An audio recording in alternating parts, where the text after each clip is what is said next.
జయ శ్రీమన్నారాయణ. శ్రీమతే రామానుజాయ నమః.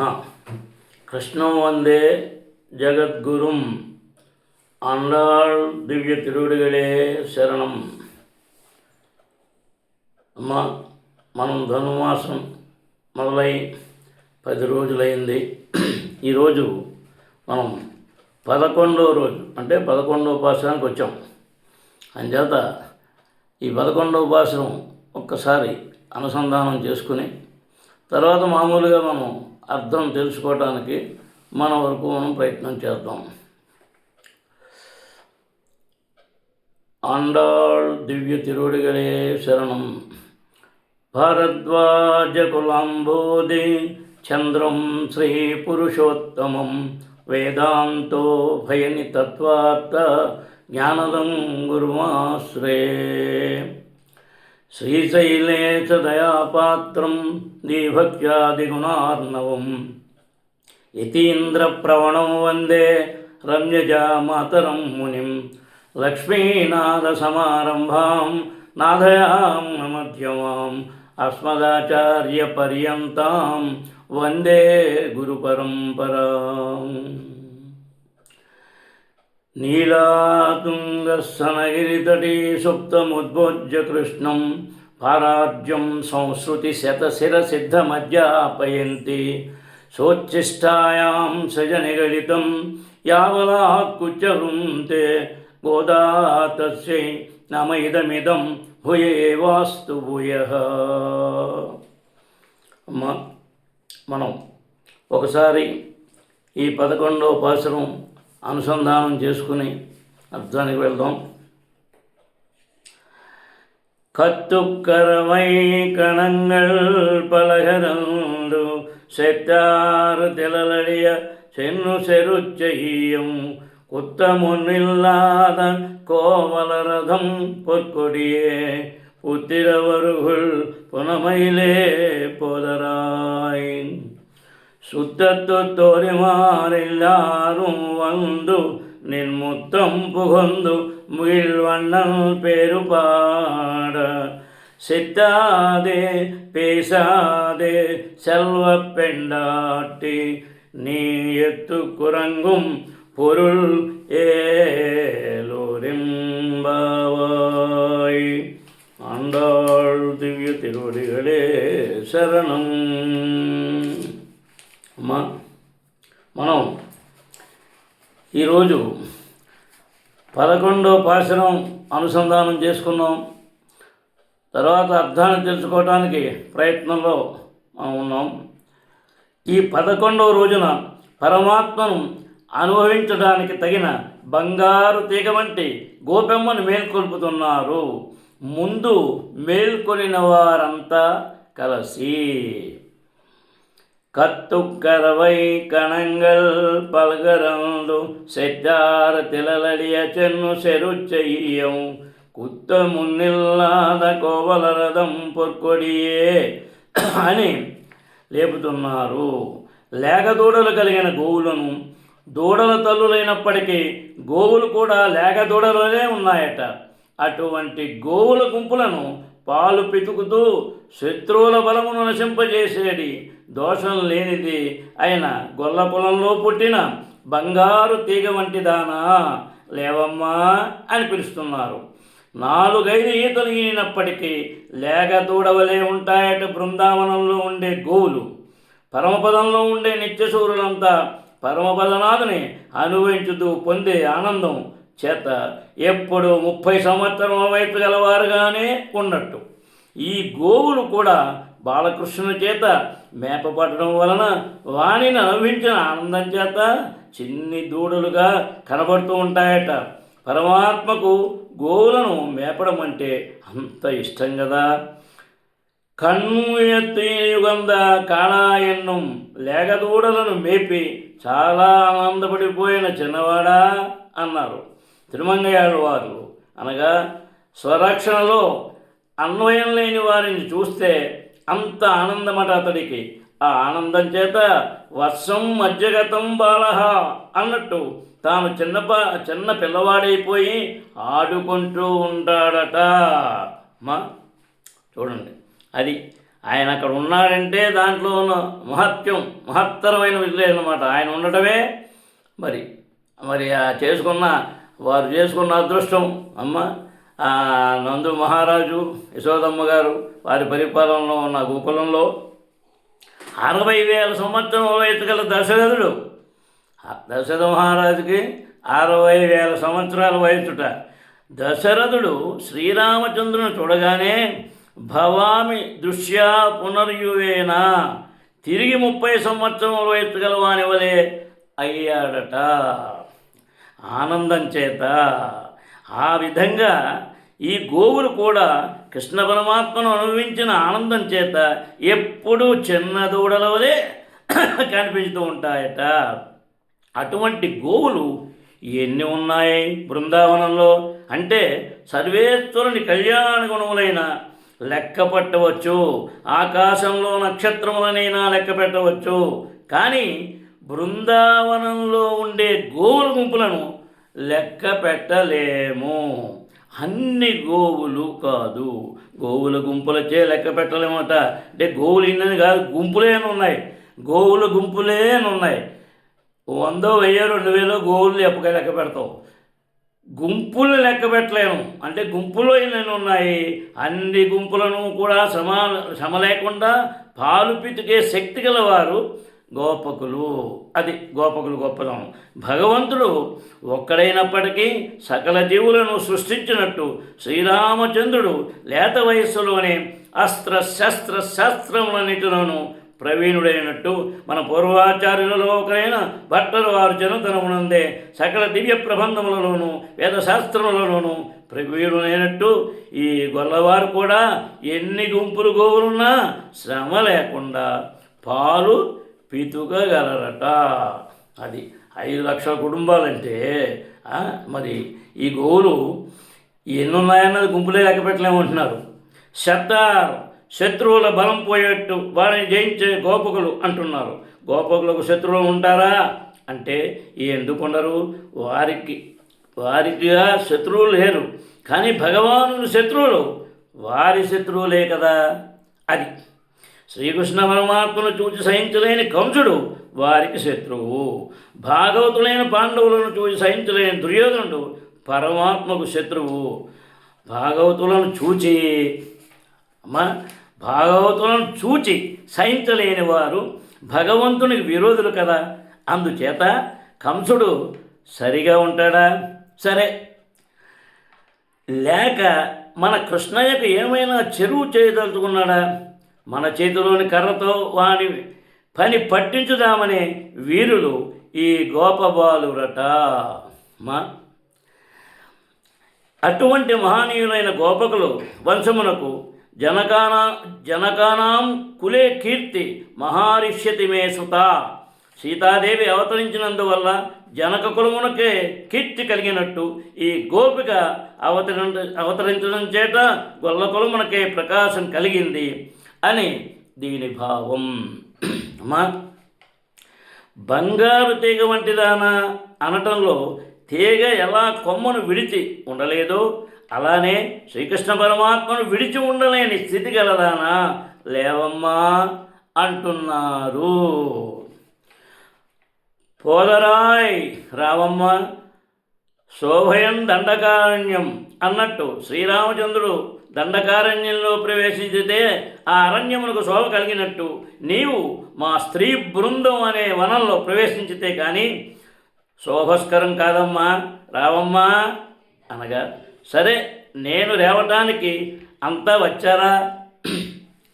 క్వశ్చన్ మార్క్ అనమాట.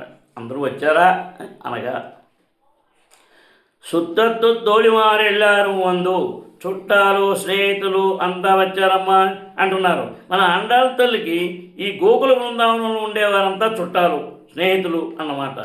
ఈ తల్లి వలె పరమాత్మ కైంకర్యం పట్ల ఆసక్తి కలవారందరూ అంతా కూడా ఏమో చుట్టాలు బంధువులు కదా.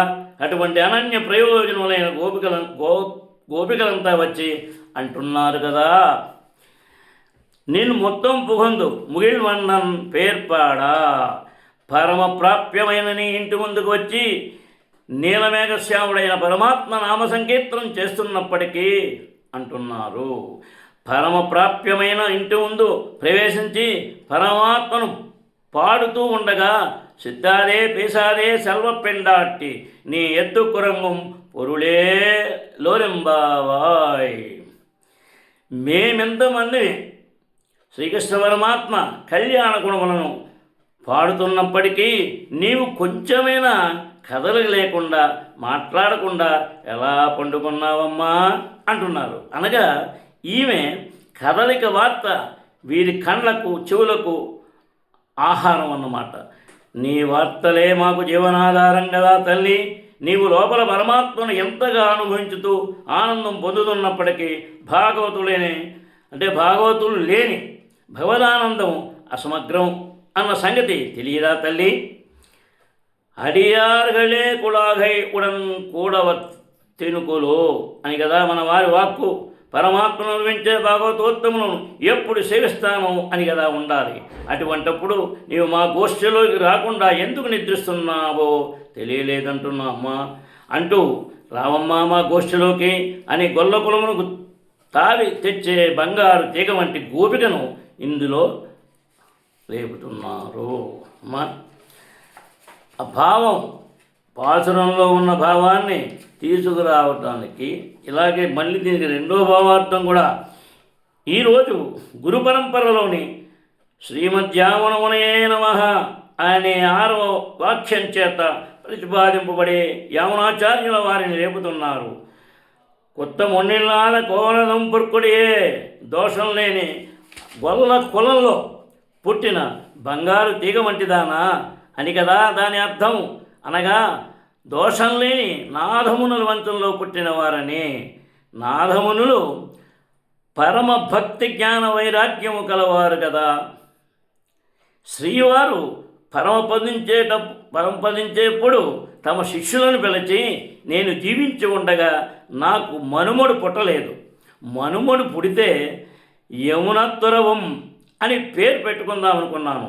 మీరు ఆ పేరునే నా మనుమనుకి పెట్టండి అని చెప్పి శ్రీరామమిశ్రులకు తిరువాయుమొళి మొదలైన గ్రంథములనిచ్చి యామునాచార్యులకు అందించమని ఆదేశించి రెండో వారైన కురహే కావప్పన్ అనే వారికి యోగ విద్యనిచ్చి తమ మనుమలైన యామునాచార్యులకు ఈ విద్య బోధించమని ఆజ్ఞాపించారు.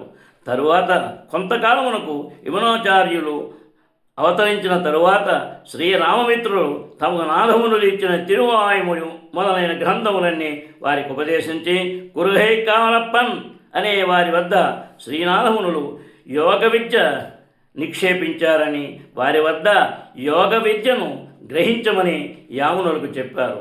యామునాచార్యుల వారు కురుగై కావలప్పన్ ఉండే గ్రామంలోకి వెళ్ళేసరికి వారు ఊరి బయట ఒక పాడుపడిన భవనంలో మొండి గోడల చాటును కూర్చొని సమాధి స్థితిలో ఉన్నారు. వారి సమాధి స్థితిని భంగం చేయటం ఎందుకని యామునులు ఒక మూల నక్కి కూర్చున్నారు. కొంతసేపటికి అప్పన్ కళ్ళు తెరిచి మునుల వంశంలోని వారెవరైనా వచ్చినారా ఏమి అన్నారు. వెంటనే మన యామునాచార్యులు వారు బయటకు వచ్చి వారి పాదపద్మములపై పడి నేను ఒక మూల కూర్చొని ఉన్నాను కదా, నేను వచ్చినట్టు మీకెలా తెలిసింది అని అడుగగా నేను యోగాభ్యాసమును కూర్చుంటే నా వద్ద సన్నిధి చేసి ఉన్న శ్రీకృష్ణ పరమాత్మ సాక్షాత్తు లక్ష్మీదేవి వచ్చిన కన్నెత్తి చూడడు. అటువంటిది ఈనాడు పరమాత్మ అరగంట నుంచి నా భుజములను పట్టుకొని మొండి గోడల వైపునకు తొంగి చూస్తున్నారు. అది భావం చూడండి. ఆయన భుజాల మీద కూర్చుని కృష్ణ పరమాత్మే స్వయంగా తొంగి చూస్తున్నట్ట. ఈ విధంగా వాని కృపాకటాక్షమునకు పాత్రులైన వారు దోషం లేని పరమభక్తులైన మా నాథముదుల వంశంలోని వారై ఉంటారని తెలుసుకున్నాము అని అన్నారట. ఆ విధంగా ఏ దోషమునైన నాథమునుల వంశంలో పుట్టిన స్వామి అంటూ శ్రీ యామునాచార్యులను మేల్కొలుపుతున్నారు ఈ 11వ పాసురంలో. కత్తు కరవై ఇత్యాది లేగదూడలు కలిగిన గోవుల గుంపులను పితికేవారు అనగా గీతామృతం వంటి పరమభోగ్యమైన జ్ఞానామృతమును భగవద్గుణానుభవము ఎంతమంది శిష్యులు ఆశ్రయించినా అందరికీ తృప్తిగా ఉపదేశించుతూ శత్రువుల బలమును పోగొట్టేవారు. వీరికి శత్రువులు ఉన్నారా అంటే ధర్మ విరుద్ధమైన ప్రవర్తన కలవారిలో అధర్మవర్తనే వీరి శత్రువు. వారిలోనే అధర్మ ప్రవర్తన బలమును పోగొట్టేవారు. పరమాత్మను పొందడానికి ఆయన ఎందలి ప్రేమ తక్కువ, వేరే ఉపాయం లేదని ఉపాయోపయములు రెండు స్వామియే అని నిర్ణయించిన వారు. అట్టి నాదముల వంశంలో అవతరించి ఆ వంశములకే కీర్తి తెచ్చిన శ్రీ యామునాచార్య తమరు లేచి మా గోష్ఠిలోకి వేయించేయండి అని ప్రార్థించుతున్నారు. తర్వాత పునమైలే భగవద్ విషయంలో అపరిమితమైన వ్యామోహం కల స్వామి లేవండి అని ప్రార్థించగా తక్కిన భాగవతులంతా వచ్చారా అని వీరు యామునులు అడిగారు. వారు అన్నారు, శుద్ధతో ఇత్యాది చుట్టాలు చెలికెత్తలు అనగా పరమాత్మ ఉపాయం మన కర్మ జ్ఞాన భక్తులు కాదు, వాడే ఉపాయం వాని కైంకర్యమే పరమ పురుషార్థం అనుకొని భాగవతోత్తములంతా వచ్చారండి. వచ్చి పరమప్రాప్యమైన తమరి ఇంటి ముందు నిలబడి ఉన్నారు. అటువంటి పరమప్రాప్యమైన తమ ఇంటి ముంగిడి ప్రవేశించి శ్రమహరుడైన నీలమేఘశ్యాముని పాడుకుంటున్నప్పటికీ మీరు లేచి ఒక మాట అయినా పలుకకుండా ఉండడానికి కారణమేమి గురువర్యా? ఇంతవరకు ఏకాంతంగా అనుభవించారు. సరే, ఇప్పుడు ఎంతమంది భాగవతులు వచ్చి మీ ఇంటి ముందు ప్రార్థించిన ఏం చేయరేమి ఆచార్య? ఇంకా ఈ సంసారులను రక్షించకుండా ప్రకృతిలో పడవేయటానికేనా మీ నిద్ర అంటే సమాధి? అటువంటి సమాధిని విడిచి మమ్ము ఉద్ధరించడానికి మా గోష్ఠిలోకి వేంచేయండి అని శ్రీ యామున మునీంద్రులను లేపుతున్నారు. ఈ 11వ రోజున రేపు వీరికి ఆచారులైన శ్రీరామమిత్రులను లేపుతారు. అది అంచేత ఒక్కొక్క భాషల్లో ఒకరు లేపు అంటే మనం చూస్తున్నాం కదా, గోపికలను ఏ విధంగా లేపుతూ వచ్చారు. వారి గురువారి పరంపర అంతా కూడా మనకి ఇందులో వస్తున్నది కనుక దీనిలో భావం అంచేత ఈరోజు భాషల్లో ఇంతవరకు మనం చెప్పుకున్నాం. తర్వాత పాశురం విన్నపం చేసుకున్నాం కనుక ఆ పాశురానికి ఎంత విశదీకరణ ఉన్నా మన పరిజ్ఞానానికి సంబంధించి ఎంతవరకు తెలుసుకోగలమో అంతవరకే తెలుసుకున్నాం. ఇంత అని చెప్పలేము, అంత ఉంది. అది భగవంతుడి యొక్క పరమాత్మను ఆళ్వార్లందరూ కూడా అనుభవించి చెప్పిన మాట అది. అందులో ఏ రకమైన తేడా లేదు. కానీ వారందరూ ఆ విధంగా చేసి మనకి అనుభవించి ఆండాళ్ళమ్మ గారు ప్రత్యేకంగా ఈ ధనుర్మాసంలో మనకి చక్కని ఈ వ్రతాన్ని ఆచరించి చూపించేలా చేయండి అని మనకి ఇచ్చిన అమ్మ. అంచేత ఈరోజు 11వ పాశురాన్ని మనం అనుసంధానం చేసుకుని కొంతవరకు తెలుసుకున్నాం. అమ్మ జయ శ్రీమన్నారాయణ శివతే రామానుజాయ నమః. ఆండాళ్ దివ్య తిరువడిగలే శరణం. కర్కటే పూర్వఫల్గుణ్యాం తులసీ కాననోద్భవాం పాండ్యే విశ్వంవరాం గోదాం వందే శ్రీరంగనాయకీ. ஆழ்வார்ந்து திவ்ய திருவடிகளே சரணம். ஆண்டாள் திவ்ய திருவடிகளே சரணம். జై శ్రీమన్నారాయణ. జై శ్రీకృష్ణ. సర్వే జనా సుఖినో భవంతు.